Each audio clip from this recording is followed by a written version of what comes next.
Hey folks, Mike here with another video on Satisfactory. As luck would have it, I got access to some real fast internet to upload my initial video over the weekend.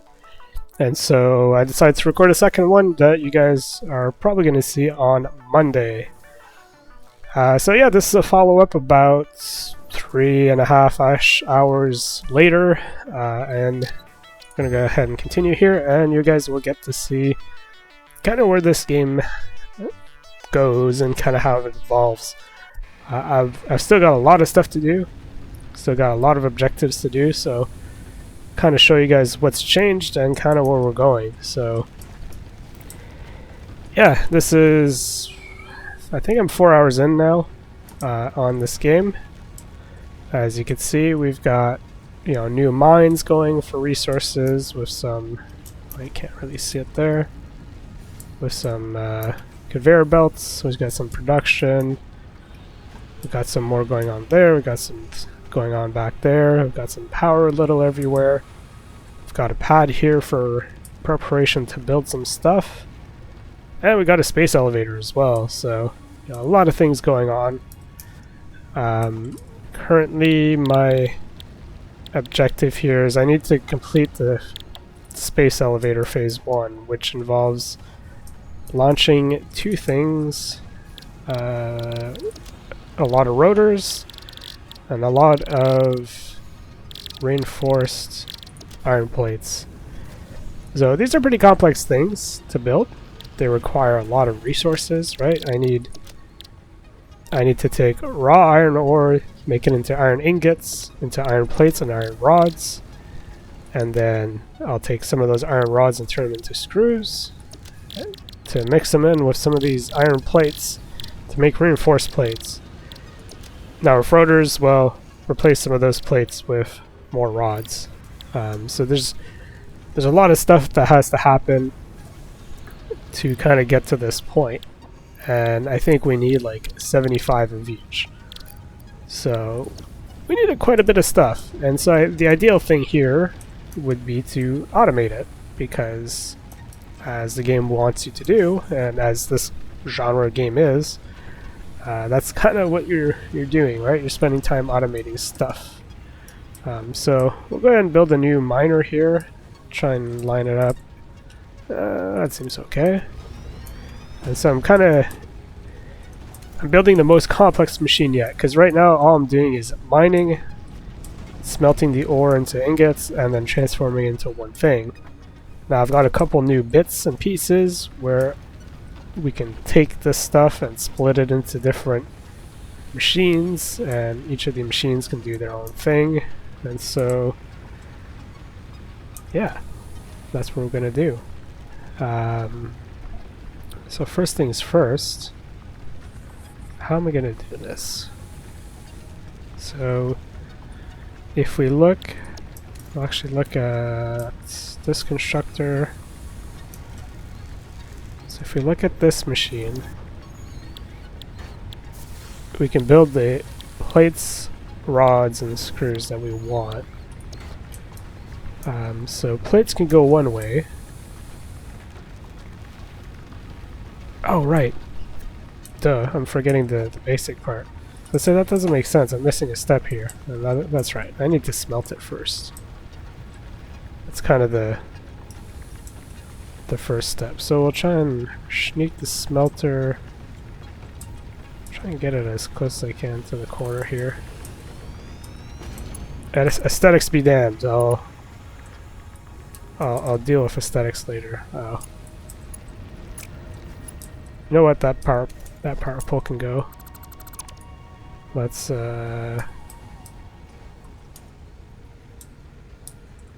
build one a little bit more convenient, like back here somewhere.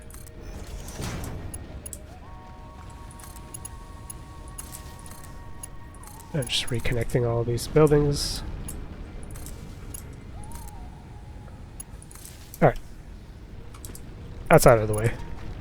So I feel like that's going to be something eventually I'll have to keep an eye on, which is like power management and trying to keep stuff in a logical order and not just have poles and wires everywhere as you build up a factory, right?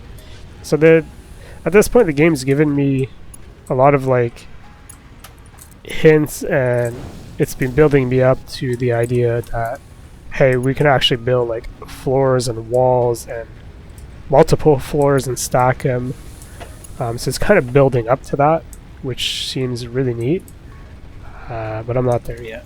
So yeah, it's slowly bringing me up to that point, which seems really neat. So I'm going to be interested in maybe seeing a little bit of that. I don't know how likely I'll be able to see that in the short free open beta, open alpha weekend, but I'm sure I'll be able to see some of it at least. Alright, so we got a splitter here. So we got our ingots are going to be split into two. I'm not going to use the third output, so it'll be split into two. One of these will go into effectively a pair of constructors. So I'm going to try and put this here, and then we'll build another one immediately beside it, and then I'll have a third one there. So this can go to here, and then this can go to here, and then our third constructor, whoops, added it to the favorites instead, or not the favorites, but to my to-do list, which is a thing in this game. I don't want to stick it too close, just to leave room. Oh, that's probably too close. Holding control here to take advantage, so it's snapping to that line there, centering it with him. First too steep. It's because this building is slightly too wide. So let's just give it a little helping hand here. That should solve that problem.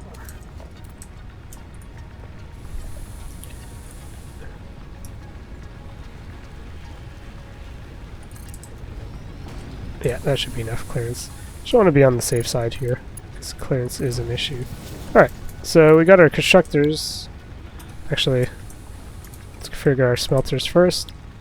We're mining iron, so we want iron ingots. You can tell because it's iron ore. So this one will build rods. So it'll take the ingots, turn them into rods, and then the second one will turn the rods into screws. Rods will come out, this will be screws, and then this one will be plates. Now all of these will come together into an assembler, which we'll place kinda here. Where can I put it?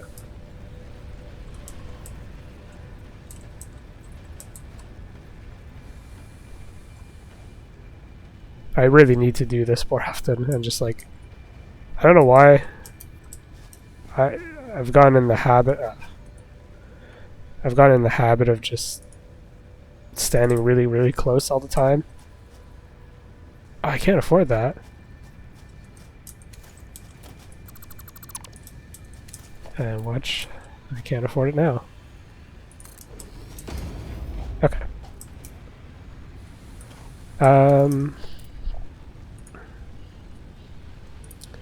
Yeah.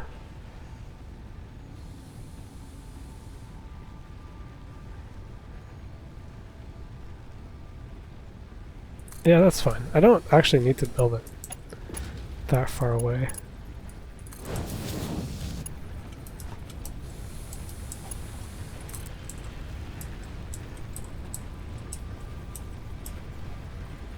Alright, so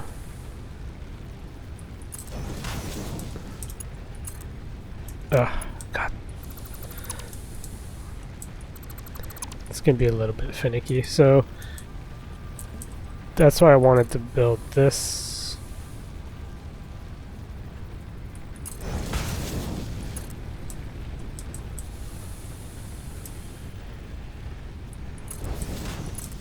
There we go. Oh, really? Okay, so I do need to build that further.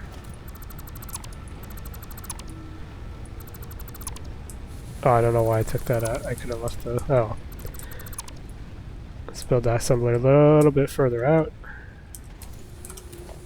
And I could probably actually move it.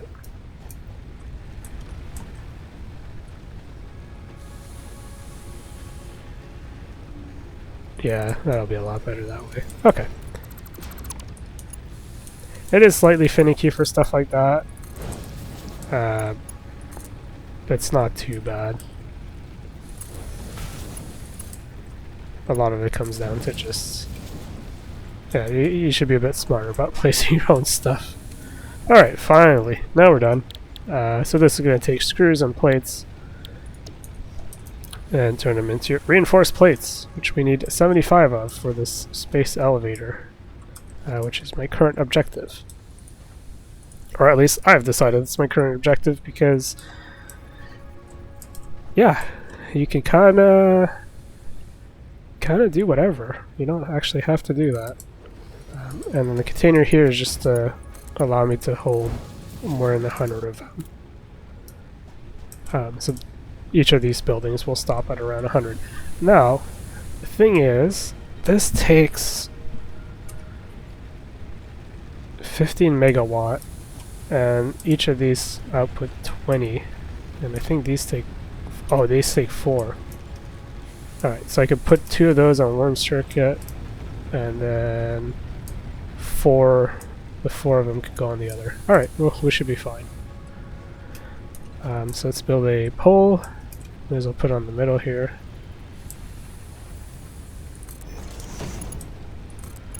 So power to the pole. Poles are like distribution points. Think of them that way.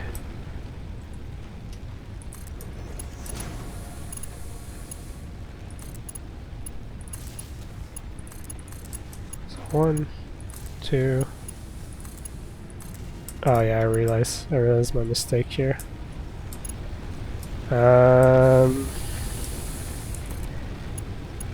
I might exceed a little bit, so we'll see how it turns out. Alright, so let's have a look at this whole process here. So I might exceed power, which will slow down production, which is okay for now. We'll see how it turns out. Because if we look at the building over there, we'll know who's waiting. And we can also tell by the yellow lights. The lights face the entrances of the building, so you'll know who's waiting for what.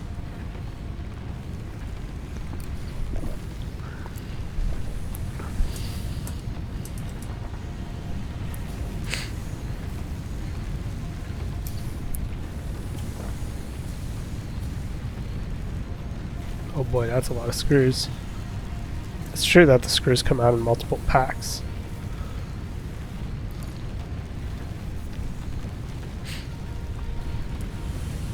So far so good.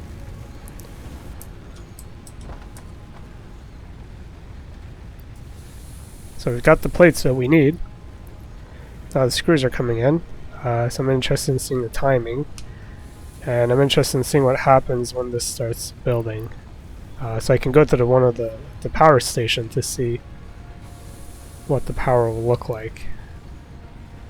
Because I've never actually overloaded a building yet.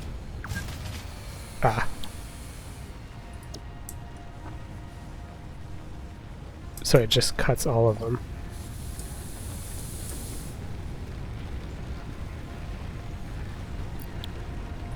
Okay.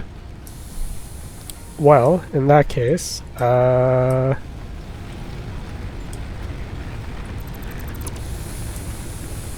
gonna go ahead and kill all their power. I don't know of a way... Actually, I think if I edit the pole, I can control who's connected.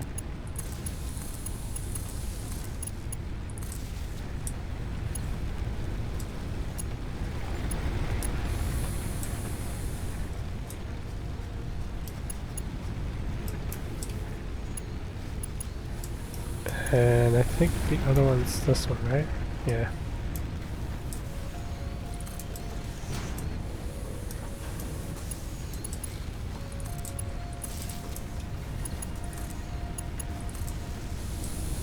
That'll work for now.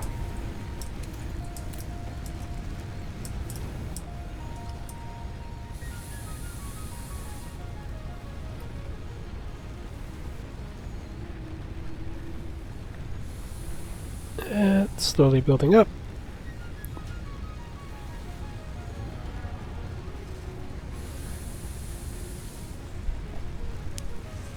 $5 per minute. Wow. So that'll take a while.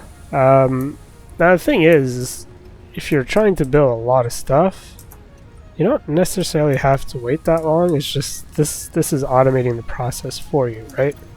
And so that's the thing, is I could take all of these steps and I can do them all manually really fast. Except in this case, well, I'm doing the reinforced plates automatically, but I also have rotors to build, so I can build the rotors semi-manually by having, you know, these having these rods, right? I can come here, raid the rods, build the screws that I need, and then combine them to make rotors. So that's kind of what I'm gonna do while the plates are being built. I'm gonna just come here, grab all of that. I don't have room, which is fine. And let's just drop that.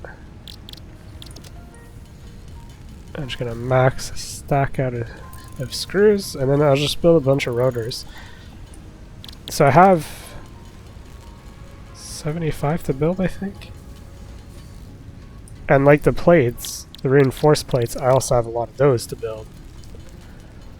So you can kind of automate a lot of stuff, and that's kind of where the upgrades get handy, right? So I have overclock production, which allows me to speed up stuff. What do I need for this milestone? Oh, I need a lot of just raw resources. May as well do this, right? I don't need anything too fancy. And so there you go. Overclock production, new parts, and player upgrade. So it's not. Oh, there goes my my one rocket, my pod.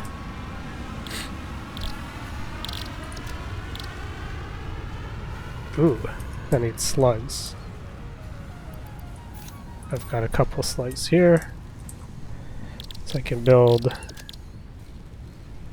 Did it give? No, it didn't give me one.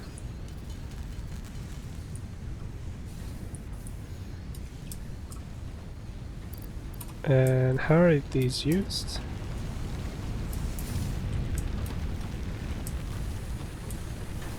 Trying to see how.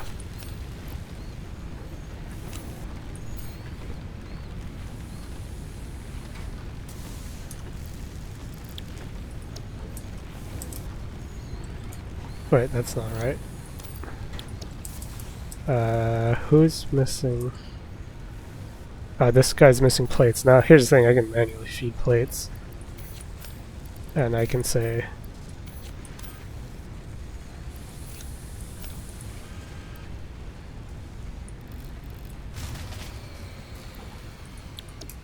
Oh, power.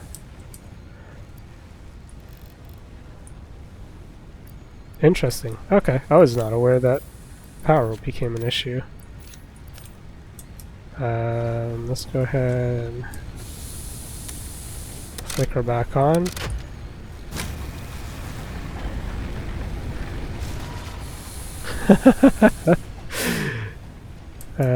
Okay.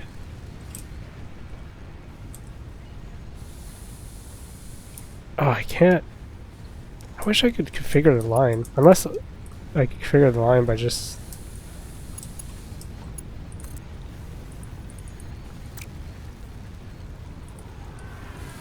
Can I... Okay, I can remove it.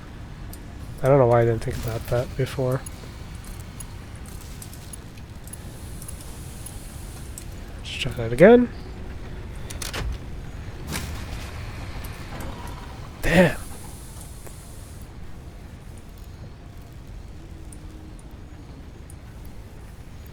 You know what?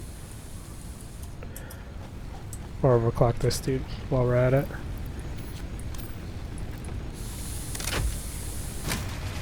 Damn, that's savage. I did not think that structure would take that much for the speed increase. Oof. The alright. Well, the number is a little off, but that's fine. Alright, so there we go. This thing is 50% faster. We'll let it do its thing. And we're slowly building up reinforced iron plates, so that's cool. That production increase. Now the thing is like, I know there's a slug there. There's a slug over there. So there's a couple of them. There's probably one there. There's a couple of them scattered throughout the world, so you know, like that kind of upgrade forces you to explore a little bit. Exploration is another way you can unlock a lot of different things. So I know I cannibalized all of my concrete production here, which is fine. We can build more stuff later. For now, I'm trying to think of what else there is. Can't think of too much, really. Actually, what am I doing? I want to go here, check what else there is.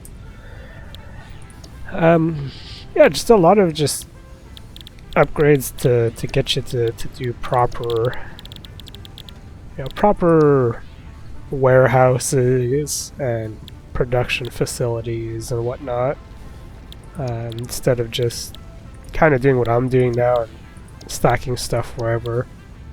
So you can see there's definitely a push to go in that direction as you upgrade, because when you first start, you know, very basic stuff, you know, slight automation here, even more, you know, foundation building and things like that, so you can start building yourself a nice base, even more automation steps. So, you know, and then the biomass burner comes in, so you can actually build more because your hub is limited to 2 outputs. So, you know, as you work your way forward, a lot more things are added in for, you know, logic and automation and building an entire facility. So I'm interested in seeing what's tier 3, which is the highest you can do in the beta, and that's kind of what I was building up to. So that's why I built all of this, to put out some reinforced iron plates, because I need 75 of these and 75 rotors, and then I can launch them through the space elevator, and that's the thing. We're almost half an hour. Alright, let's see if I can do the fabric one real quick. I have everything I need, so may as well unlock fabric. We'll launch my pod. So this little thingy is gonna go and do its thing in space eventually.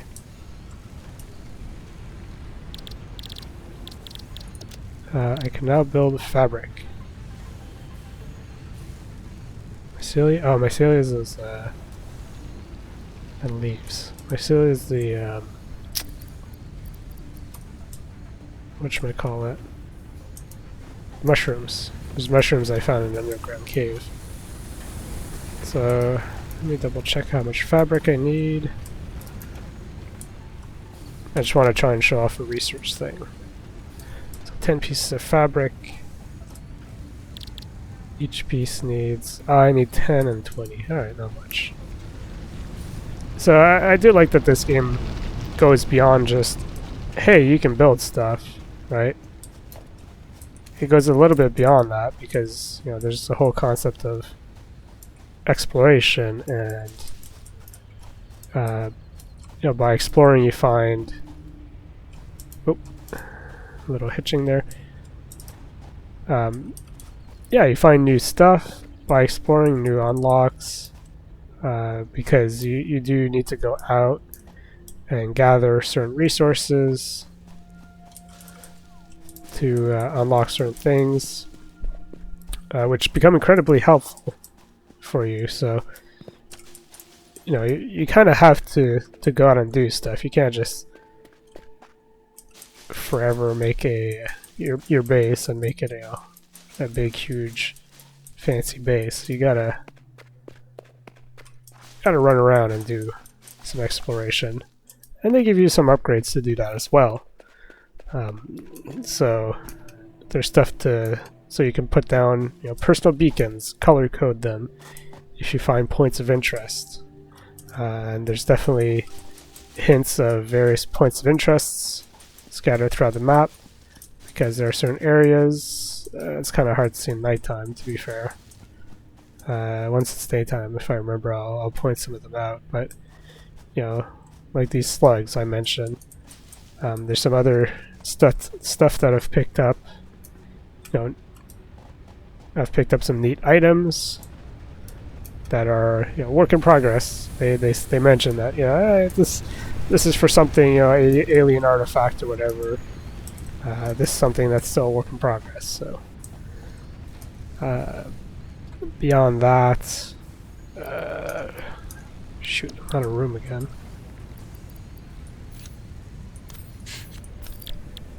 Like these things are artifacts that I picked up. And they're like, oh yeah, they're work in progress. Don't worry about it. But yeah, by going out and doing that exploration and getting those unlocks, there's definitely some benefit to it. So we'll research that fabric. We'll see what it gives us. I need 7 minutes time, and yeah, can't really think of too much else. What is this waiting on?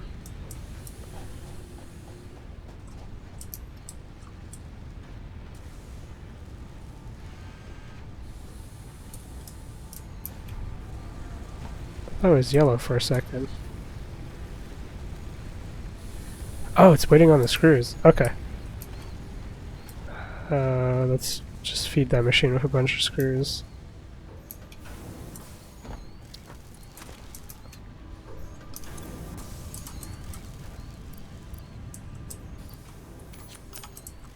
Come on. Yeah, I'll be interested in seeing how far they go. Because like right now, yeah, it definitely feels like an early access thing. But not in like a bad way or anything. Like it's early access. You can see that there's areas where they have ideas and the content's not quite complete, which is completely understandable. By doing early access, it does allow them to pull out a lot of just random issues that in normal playtesting they may not notice, or having worked on the game a lot, these guys may not have noticed some more simple issues crop up, because you're spending so much time working on the game, you're used to playing it. Maybe there's something that's not very well explained or easy to overlook, things like that. Just from sitting in front of it for so long and being involved with the game for so long, it's really easy to overlook some what would otherwise look really simple and silly. Or in cases like, for instance, my particularly interesting situation of I don't run a standard QWERTY keyboard layout, and so because of that, I notice different ways games take into account different keyboard layouts. Certain games will strictly look at physical keyboard key codes, so regardless of your layout, You know, a key code is whatever button you press on your keyboard. They all have specific key codes associated to them. So it doesn't matter which button you press, right? Your operating system will determine which letter it is. Whereas other games will use the operating system. So depending what your keyboard layout is set under Windows, it'll base themselves off of that key. So certain games will assume, based off of the key code, will assume that, oh, you know, it's WSAD that I use. Technically it is WSAD that I use, except for my keyboard layout, it isn't. And then you have what this game does, which is kind of a weird split, I guess, where this game will do both. So certain prompts have a hard-coded key value as opposed to what the key value is set in the options. Now, the options don't always show the right key either for me. So, like, I'm in this weird situation where, like, some things will say E, and some of them will say comma, because that's what the comma key is on a Dvorak layout. So just a lot of silly stuff like that, right? For early access, that's understandable, but it's stuff that you may not pick up on when you're developing a game, or you may not even think about it. Same with like different localization settings. For instance, and this is something I've noticed at work. Sure, what was it? Actually, I noticed this on Google a lot as well. Google Docs, where because, you know, work in French, or Google Docs is set to French for our enterprise. Instead of using commas to separate, you know, cell 1, comma, cell 2, if you're referencing those in Google Docs, it'll be a semicolon instead. But, you know, me working in English all the time, I always get caught out by that, because it's like one of these just bizarre things where, oh, I only needed 50 of these. Oh, goddamn. Alright, let's go and get those plates. I need 75 plates. I thought I needed 75 rotors.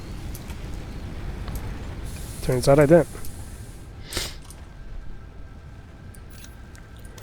60. I'll manually build the last 25. Then we'll get that last unlock, and I think I'll probably call it there. That's what I'm looking for. Just want to get up to the point where I can build 25 of these. No, I don't need 25, I need 15.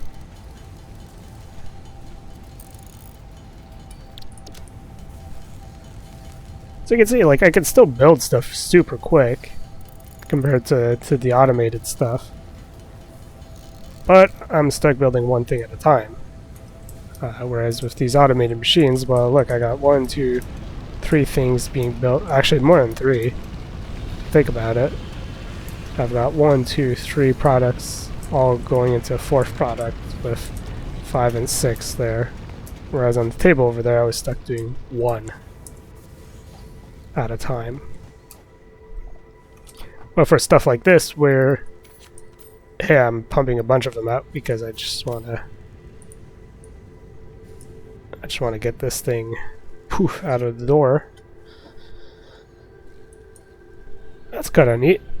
A couple of these UI things had some unique touches to them. Not all of them, but some of them did. Anything's gonna happen? Or because it's a space elevator? I guess nothing fancy is gonna happen.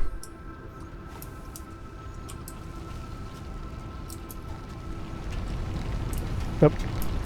I thought something fancy was gonna happen.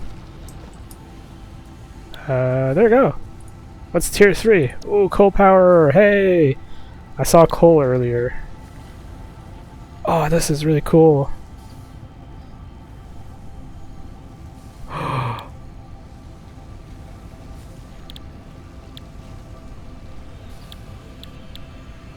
I'm half an hour in.